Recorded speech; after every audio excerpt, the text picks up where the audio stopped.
नाज़रीन इकराम, army chief बनने के बाद जनरल आसिम मुनीर की पहली तकरीर तमाम तर मामलात पर फौज के गैर सियासी रहने पर जनरल कमरजावेद बाजवा की सियासत में मुदाखलत पर और आइंदा आने वाले दिनों में और सालों में पाकिस्तानी अफवाज किस डगर पर जाएंगे और इन तमाम तर मामलात पर और कौमी और सियासी अमूर पर खामोशी तोड़ी है।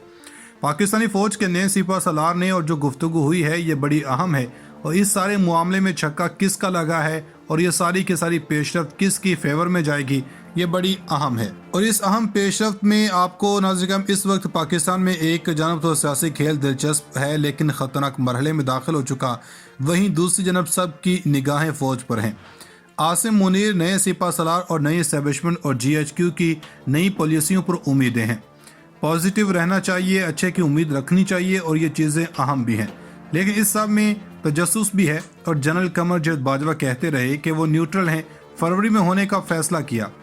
अलबत्ता इसके बाद मोनस इलाही और परवेज इलाही के बयान इसकी जानब इशारा कर रही हैं कि इदारा न्यूट्रल था मगर एक फर्द नहीं था, क्योंकि इसका नेगेट किसी ने नहीं किया। अब जो आर्मी चीफ हैं इन पर नजरें हैं, आर्मी चीफ के हवाले से बातें हो रही हैं। पाकिस्तान तहरीक इंसाफ के साथ लड़वाने की बातें हुई, जब रोड़ा PTI ने नहीं अटकाया तो हुकूमत को मुंह की खानी पड़ी। इमरान खान ने कहा कि फौज बतौर इदारा किसी तनकीद नहीं करनी, नई आर्मी चीफ पर तनकीद नहीं करनी, इदारे के साथ ताल्लुकात हैं इसमें कमी लानी है।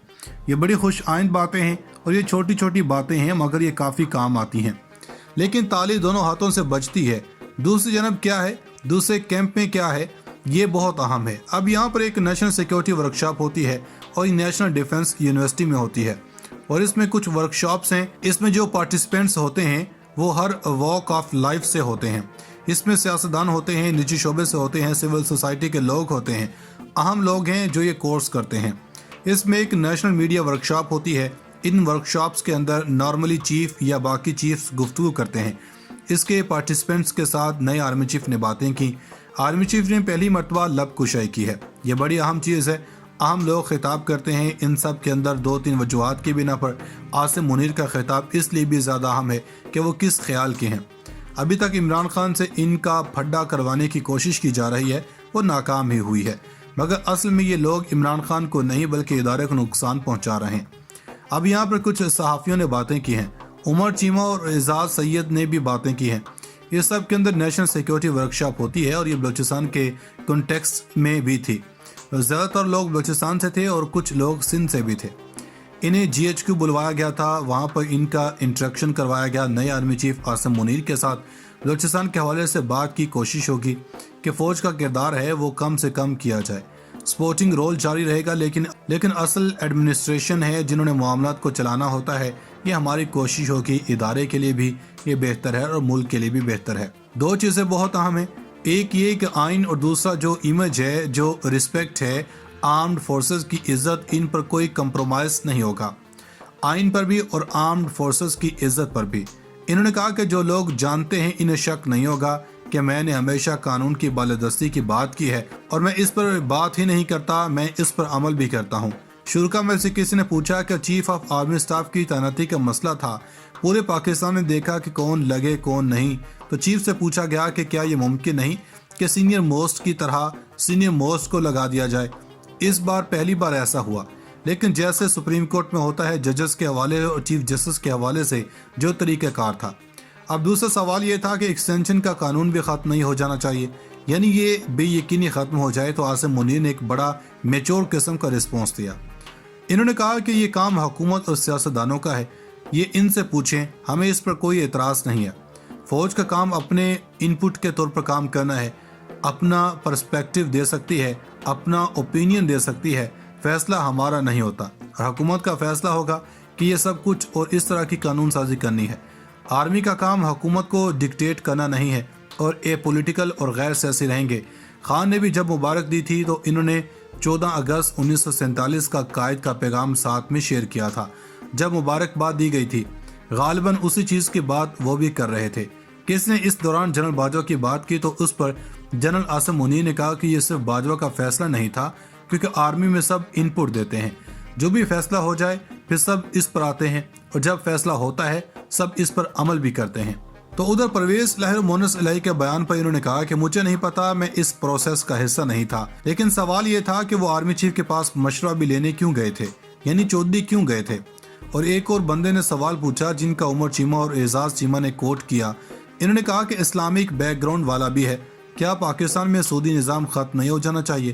یہ چیف صاحب سے پوچھا گیا تو انہوں نے کہا کہ یہ فیصلہ حکومت کا ہے اور کیا کرنا ہے کیا نہیں کرنا قوم کے طور پر اس لیول پر پہنچانا ہوگا کہ بین الاقوامی طور پر معاشی طور پر مستحکم ہونا پڑے گا، پھر یہ کرتے اچھے بھی لگتے ہیں۔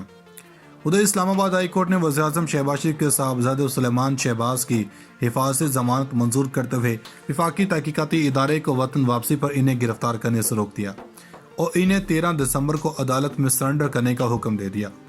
چیف جسٹس اسلام آباد ہائی کورٹ عامر فاروق نے سلیمان شہباز کی حفاظتی ضمانت کے لیے دائر درخواست پر سماعت کی۔ سماعت کے دوران سلیمان شہباز کے وکیل امجد پرویز عدالت میں پیش ہوئے۔ وکیل نے عدالت کو آگاہ کیا کہ سلیمان شہباز 11 دسمبر کو سعودی ایئر لائن سے وطن واپس پہنچیں گے۔ انہوں نے استدعا کی کہ وطن واپسی پر وہ عدالت کے سامنے پیش ہوں گے، اس لیے انہیں گرفتار نہ کیا جائے۔ چیف جسٹس عامر فاروق نے کہا کہ حفاظتی ضمانت کے لیے ان پرسن یعنی کہ خود حاضر ہونا ضروری ہے، جس کے بعد درخواست گزار کے وکیل نے کہا کہ سلیمان شہباز 11 دسمبر کو سعودی عرب سے اسلام آباد ایئرپورٹ واپس آ رہے ہیں اور لاہور میں متعلقہ فورم پر پیش ہو جانا چاہتے ہیں۔ وکیل نے عدالت عالیہ کو آگاہ کیا کہ عدالت ماضی میں بھی اس طرح کی حفاظتی ضمانت دیتی رہی ہے۔ بعد ازاں عدالت نے حفاظتی ضمانت منظور کرتے ہوئے سماعت 13 دسمبر تک ملتوی کر دی اور سلیمان شہباز کو ایئرپورٹ پر گرفتار کرنے سے روکنے کا حکم جاری کر دیا۔ عدالت عالیہ نے سلیمان شہباز کو 13 دسمبر تک اسلام آباد ہائی کورٹ میں پیش ہونے کا حکم دیا۔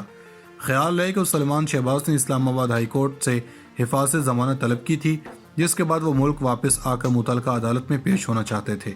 سلیمان شہباز 2018 سے لندن میں اپنی فیملی کے ساتھ رہائش پذیر ہیں، جب عام انتخابات سے قبل قومی احتساب بیورو نے ان کے خلاف متعدد مقدمات درج کیے تھے۔ 28 مئی کو سلیمان شہباز کی گرفتاری کے وارنٹ جاری کیے گئے، لیکن وفاقی تحقیقاتی ادارے نے عدالت کو بتایا تھا کہ سلیمان شہباز اپنے گھر میں موجود نہیں ہیں، وہ بیرون ملک جا چکے ہیں، اس لیے انہیں گرفتار نہیں کیا جا سکتا۔ ماضی میں بھی اس طرح کی حفاظتی ضمانت دیتی رہی ہے۔ بعد ازاں عدالت نے حفاظتی ضمانت منظور کرتے ہوئے سماعت 13 دسمبر تک ملتوی کر دی اور سلیمان شہباز کو ایئرپورٹ پر گرفتار کرنے سے روکنے کا حکم جاری کر دیا۔ عدالت عالیہ نے سلیمان شہباز کو 13 دسمبر تک اسلام آباد ہائی کورٹ میں پیش ہونے کا حکم دیا۔ خیال ہے کہ سلیمان شہباز نے اسلام آباد ہائی کورٹ سے حفاظتی ضمانت طلب کی تھی، جس کے بعد وہ ملک واپس آ کر متعلقہ عدالت میں پیش ہونا چاہتے تھے۔ سلیمان شہباز 2018 سے لندن میں اپنی فیملی کے ساتھ رہائش پذیر ہیں، جب عام انتخابات سے قبل قومی احتساب بیورو نے ان کے خلاف متعدد مقدمات درج کیے تھے۔ 28 مئی کو سلیمان شہباز کی گرفتاری کے وارنٹ جاری کیے گئے، لیکن وفاقی تحقیقاتی ادارے نے عدالت کو بتایا تھا کہ سلیمان شہباز اپنے گھر میں موجود نہیں ہیں، وہ بیرون ملک جا چکے ہیں، اس لیے انہیں گرفتار نہیں کیا جا سکتا۔